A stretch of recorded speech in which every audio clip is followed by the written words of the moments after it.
اسی طریقے سے بعض وہ لوگ کہ جنہیں کچھ گناہ تھے انہیں برزخ میں کچھ سزا مل جائے گی، جس کے بعد ان کے اگلے مرحلے آسان ہو جائیں گے، اور وہ افراد کے جنہوں نے نیک کام کیے لیکن جنت میں جانے کے اہل نہیں ہیں تو ان کے لیے اسی برزخ میں اللہ سبحانہ و تعالیٰ کی جانب سے نعمتیں ہوں گی. کیوں کہ اللہ سبحانہ و تعالیٰ عادل ہے، اگر کسی نے کوئی اچھا کام کیا ہے تو اس کو اس کی جزا اسی برزخ میں مل جائے گی. البتہ اگر کسی نے ایسے شخص نے کہ جس کے لیے جنت حرام ہے، مثال کے طور پہ مشرک ہے، تو اسے اس کے نیک کاموں کی جزا یا دنیا میں ملے گی یا برزخ میں ملے گی، لیکن ملے گی ضرور، کیونکہ اللہ سبحانہ و تعالیٰ کا یہ وعدہ ہے لیس للانسان الا ما سعی، جو کچھ انسان نے کیا اس کو اس کا نتیجہ ضرور ملے گا. اگر وہ اچھا کام ہے ومن یعمل مثقال ذرۃ خیرا یرا، جس نے خیر کیا ذرہ برابر وہ ضرور دیکھے گا، چاہے اس کو دنیا میں جزا ملے چاہے اسے برزخ میں جزا ملے، کیونکہ وہ قیامت کے بعد جنت میں نہیں جا سکتا، اسے جزا مل جائے گی. البتہ ایک اور مقام ہے کہ جس کے بارے میں بعد میں گفتگو ہوگی، وہ اعراف ہے، کیونکہ بعض دفعہ سوال ہوتا ہے کہ ایسے بعض لوگ ہیں کہ جو اچھائی برائی کو نہیں جانتے یا ذہنی مریض تھے یا بچے تھے، تو ان کا کیا ہوگا؟ ان کے لیے انشاءاللہ الگ گفتگو ہوگی. تو روح برزخ میں ہوگی اور پہلا مرحلہ ہوگا سوال و جواب کا. اسی روح کے ساتھ ہوگا فشار کا مسئلہ. فشار بھی ختم ہو سکتا ہے، سوال و جواب بھی ختم ہو سکتے ہیں. فشار قبر وہ چیز ہے جس کی جانب روایتوں میں توجہ دلائی گئی اور اس سے بچنے کے بھی طریقے بتائے گئے. یہ ایک مختصر سی گفتگو تھی موت کے بارے میں. گو کہ موت کے بارے میں گفتگو کو بہت زیادہ وسعت بھی دی جا سکتی ہے، لیکن ہماری خواہش یہ ہے کہ گفتگو بہت زیادہ طویل بھی نہ ہو، بہت زیادہ مشکل بھی نہ ہو اور بہت زیادہ مختصر بھی نہ ہو. تو موت کے بارے میں مختصر سی گفتگو کے ساتھ ساتھ ایک اور موضوع ڈسکس کرنا ضروری ہے، وہ ہے خود قبض روح کا. پہلے ہم نے توجہ دلائی کہ قبض روح یعنی موت در حقیقت کیا چیز ہے، کہ روح اور انسان میں یعنی روح اور انسان کے جسم میں ایک جدائی واقع ہو گئی. انسان در حقیقت دو چیزوں سے مل کے بنا ہے، ایک اس کی روح ایک اس کا جسم. جب جدائی واقع ہو گئی تو اسے کہا جاتا ہے موت.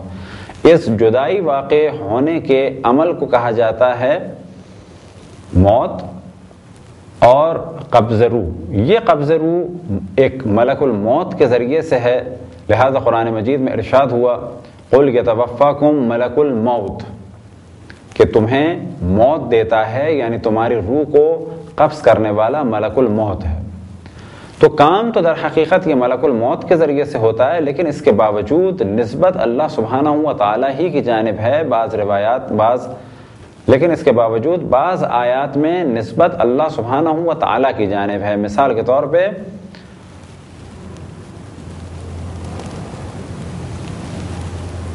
اللہ یتوفی الانفس حین موتها، بس ہمارا یقین ہونا چاہیے کہ موت ہے، موت میں قبض روح ہے، اور یہ عمل ایک ملک کے ذریعے سے یعنی ایک فرشتے کے ذریعے سے انجام پاتا ہے. نسبت فرشتے کی جانب بھی ہے قرآن مجید میں اور اللہ سبحانہ و تعالیٰ کی جانب بھی ہے. دم نکلتے وقت جو کیفیت ہے ایک گناہگار شخص کے لیے بڑی سخت اور ایک نیک اور پاکیزہ شخص کے لیے ایسی جیسے کہ پھول سے خوشبو نکل گئی. لیکن وہ افراد کہ جو بہت زیادہ نیک بھی نہیں بہت زیادہ گناہگار بھی نہیں، انہیں اس جانب توجہ دینی چاہیے کہ ممکن ہے کہ ان کی گناہ دم نکلنے میں مشکل کا سبب بنے. بس کثرت سے استغفار کریں، توبہ کریں اور اللہ سبحانہ و تعالیٰ سے دعا کریں کہ زندگی میں بھی ہمیں مشکلات سے محفوظ فرما اور دم نکلتے وقت بھی ہمارا دم آسانی سے نکلے، اور اس کے بعد جو اگلے مراحل ہیں چاہے وہ برزخ کا مرحلہ ہو اور چاہے وہ محشر کا مرحلہ ہو، اور پھر اس کے بعد جتنے بھی مراحل ہیں وہ ہمارے آرام سے سکون سے گزر جائیں. فقط دعا سے کام نہیں چلے گا بلکہ دعا کے ساتھ ساتھ عمل کی ضرورت ہے. اور ہمیں کیسے معلوم ہو کہ کون سا عمل اچھا ہے کون سا عمل برا ہے؟ اس کے لیے ضروری ہے کہ ہم تعلیمات قرآن اور اہل بیت علیہم الصلاۃ کو جانیں، اور صرف اتنا جان لیں کہ جو ہماری ذمہ داریاں ہیں آیا اس کو ہم نے ادا کیا یا نہیں کیا.